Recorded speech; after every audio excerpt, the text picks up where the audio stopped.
just a few minutes.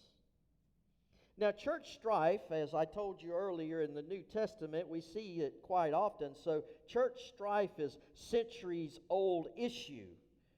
Strife will lead to subversion in the church. Subversion means that we are trying to undermine the church leadership or undermine its doctrines. We're seeing that quite often with denominations deciding to water down their doctrines and throw Scripture to the side. But we have people who sometimes try to undermine the leadership of the church, our lay leadership, our clergy leadership, and what it ends up is destroying the church. But what's the source of this strife that James is talking about here? Well, guess who it is?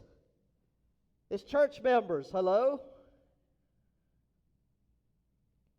And it comes because we love ourselves more than we love God and others. Now that kind of goes against the first and greatest commandment, right? Love God and love your neighbor as you love yourself. We love ourselves more than we love God or other people. Yes, even in the church. It's me, me, me. Instead of Jesus, Jesus, Jesus. And that self-love, when it overwhelms us, leads us to try and subvert the church. We know this because you hear it. It's what I want. And when we begin to say, it's what I want, then we don't care about other people. I remember a pastor sharing with me, he had a multi-point charge, and in one of the churches, there was the patriarch of the church. And he told the pastor, I don't care what you do with the church after I'm dead, you're going to do what I say today. That subverts the leadership of the church. That undermines the ministries and the direction and the leadership. And when we begin to undermine the leadership and the direction and the vision that God has given to the church, it leads to church division, and ultimately the church will die. I know. I've been a pastor of one of those churches. It was all about me, me, me, and not a whole lot of Jesus. And it no longer exists. What we see here is in this language that James is used in calling the people adulterous, double-minded, and sinners, is the church is at war.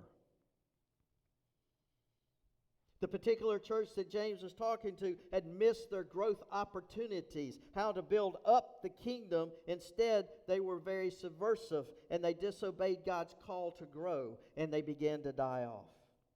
The Christian service of rejection is to reject the world's teachings of you being number one.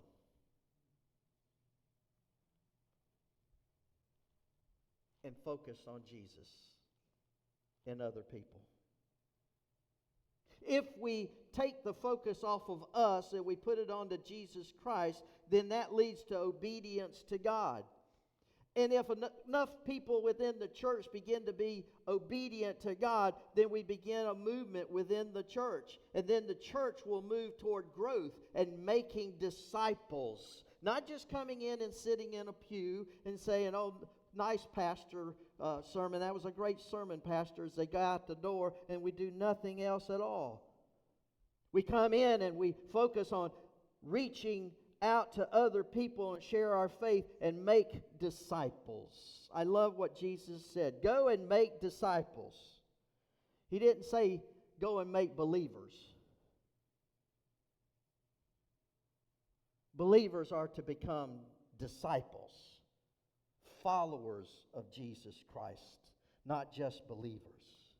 And so we're called to reject the world's focus so that we can be God-focused. You see, rejection is a Christian service.